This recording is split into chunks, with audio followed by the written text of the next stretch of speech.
actually have two species of crocodile, the freshwater or Johnson River crocodile, which only naturally live in Australia, and of course these guys, the saltwater or estuarine crocodile, which happens to be the largest living reptile on our planet. Here at Dreamworld, we are very fortunate to have both species on display. If you haven't seen our freshies, they're located just along this pathway on the right-hand side of the bridge.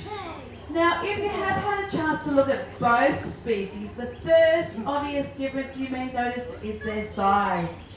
Freshies are a lot smaller than saltwater crocodiles. In fact, they average around 50 to 80 kilograms in weight and can grow up to 2.5 meters long.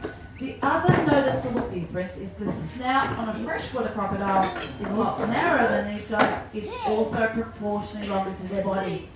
Freshwater crocodiles have small, razor-sharp-like teeth and are designed to eat things like fish, crustaceans, insects, and nothing much larger than a water bird.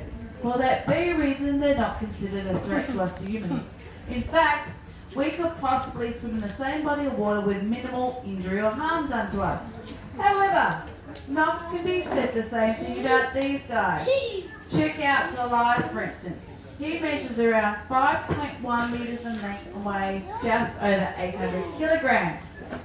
Whereas if you look at Matilda over there, she's almost 3 meters in length and weighs approximately 200 kilograms.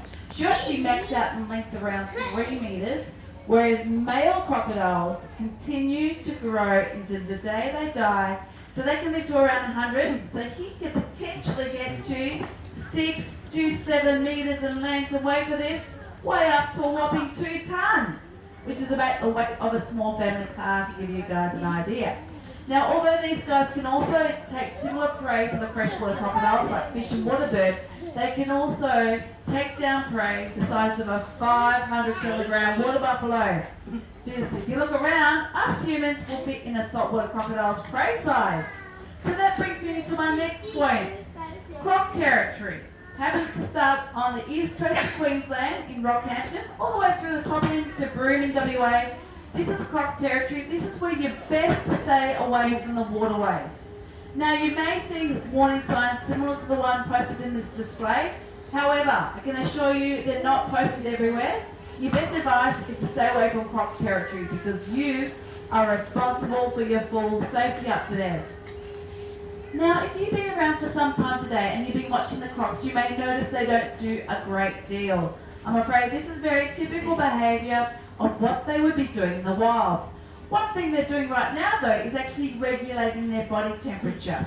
Being ectothermic, meaning a reptile that doesn't produce its own body heat like us humans, we have food, we can warm up our systems, they've got to rely on the environment to change their body system. So to simply put, when a croc is hot, all they have to do is slip into the waters to cool down. And when they're feeling cold, all they do is come out in the sun and bask. Now naturally, crocs aren't found in this neck of the woods, so we do warm our pools up to a nice 24 degrees, and underneath that sandbank there is a nice heat pad for them. Same with the freshwater crocodiles. The other thing crocs do, often you'll see them gag with their mouth, and what this essentially is doing is increasing the surface area, also acts to cool their brain down. The other thing is they've got these black marble circles on their body, and that underneath is loaded with blood capillaries. They actually dilate in the sun, acting like a little bit of a solar panel to help heat the croc up. Now, the other thing these guys are doing, apparently, whilst not doing anything at all, is they're actually paying very close attention to everything around them. They would have felt and they can actually smell you guys come to this presentation. They even know it's feed day. So in the wild, animals take advantage of other animals because they tend to be creatures of habit. So I'll give you a prime example. If you get a water bird coming down to the water's edge, pretty much around the same time of day, and pretty much in the same location, on the day that the croc is hungry, it'll simply position itself at about a foot of murky water and wait for that water bird to arrive. When that water bird takes a drink, that's simply an invitation to lunch. Without any warning, these guys will explode out of the water, grab that water bird with its powerful jaw and swallow it whole. Now, for larger prey items, such as a wallaby, what the crocs would do is they'll drag that prey into the deeper waters where they drown and subdue the animal, and that's where they do that famous death roll you may have seen. This happens because crocs aren't chewers like you and I. They've actually got to do a famous death roll in order to tear off suitable sized chunks of meat to swallow. Now, believe it or not, they are very clumsy eaters and don't require a lot of food, being ectothermic, so a lot of food is wasted. And this can demonstrate to you how the apex predator of the animal kingdom plays a vital role in balancing the food chain. They actually provide food for other animals and scavengers, so really quite vital. To help capture their prey, they've got some amazing senses in action. Have a look at Goliath right now. The only thing that is exposed is his head. And this happens to be where most of his senses are located. This allows him to hide and camouflage the bulk of his body away. And on his head, if you take your eyes right to the end of the snout, you'll see the two nostrils. They provide the croc with a very keen sense of smell. In fact, I'm sure he's smelling the chicken right behind me. Further up, you'll see his eyes. Now, next time, watch this amazing adaptation. When a croc cruises underwater, there's a third eyelid that comes across, called a nictitating membrane, acting like a pair of goggles to allow the croc to see their prey a lot clearer. Just above those eyes, are two 45-degree angles on those little humps there. They're their ears. And on hearing alone, these guys can pinpoint exactly where their prey is. Now, the other sense that you may not be familiar with are actually located along their body, little sensory pits. And this has the ability to pick up any slight movement or vibration. So simply by the action of a waterbird drinking is enough for these guys to detect. So they're extraordinarily good at conserving their energy. You typically won't find crocs swimming up and down the waterways to capture their prey. They wait for the prey to come to them. For that very reason, they're called ambush and opportunistic predators. Now, going back to their diet, you would be surprised and thinking a croc that size requires a lot of food. As mentioned before, being ectothermic, they don't need a lot of food. In fact, we do not feed them in winter because crocs actually need a constant 24 degrees gut temperature to digest food and also to motivate them.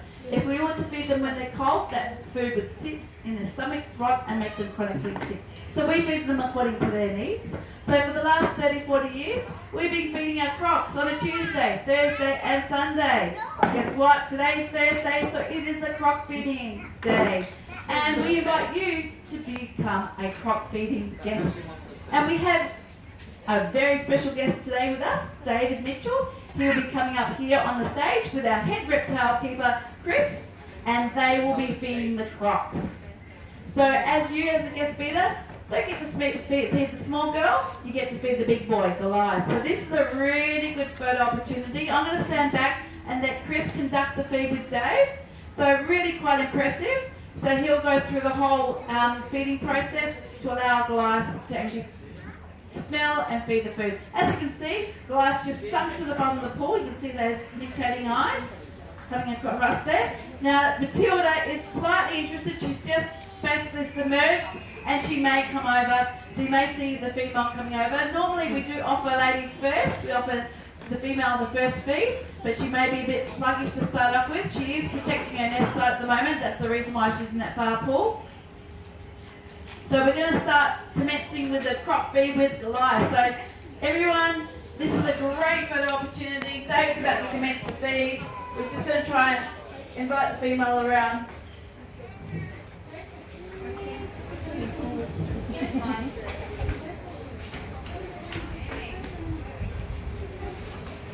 So as I mentioned, with crocs, they use their senses. So he is relying on Chris's vocal range. So he's calling his name and his senses. So you can see that he's got nostrils at the end of that snout there. He's using his eyes. So basically we're just trying to get him to encourage him to put him in a position where he won't bump his head on that rock, and he'll use his sense of smell.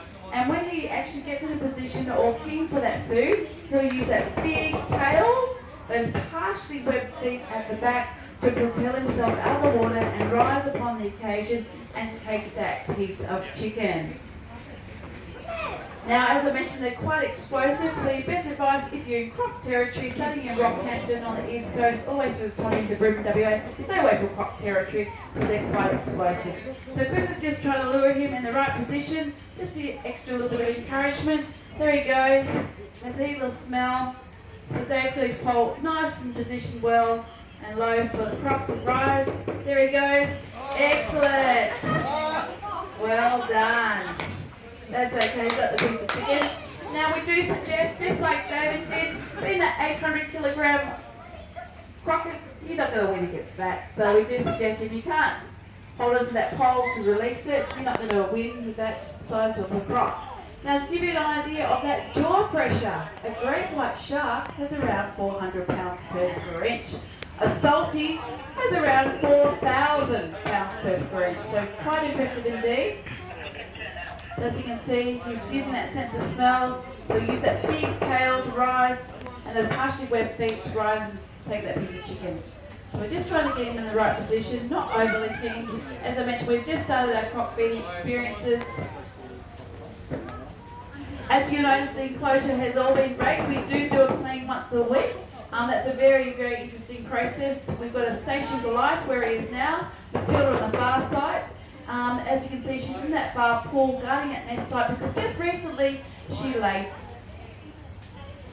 So to give you guys a bit of history behind both Goliath and Matilda, they were once wild or rogue crocodiles. Goliath's story was actually caught raiding the chicken coop up at England of all places. The poor lady was losing her chickens, so she called up the authorities. In they went. They couldn't find the light. They found less chickens day 1, day 2, day 3, day 4. He actually outsmarted the captors for a full week. Finally, they got a hold of him and they relocated him to Corana. Matilda has a similar story. She was caught hassling a fisherman up at Port Douglas. There he goes.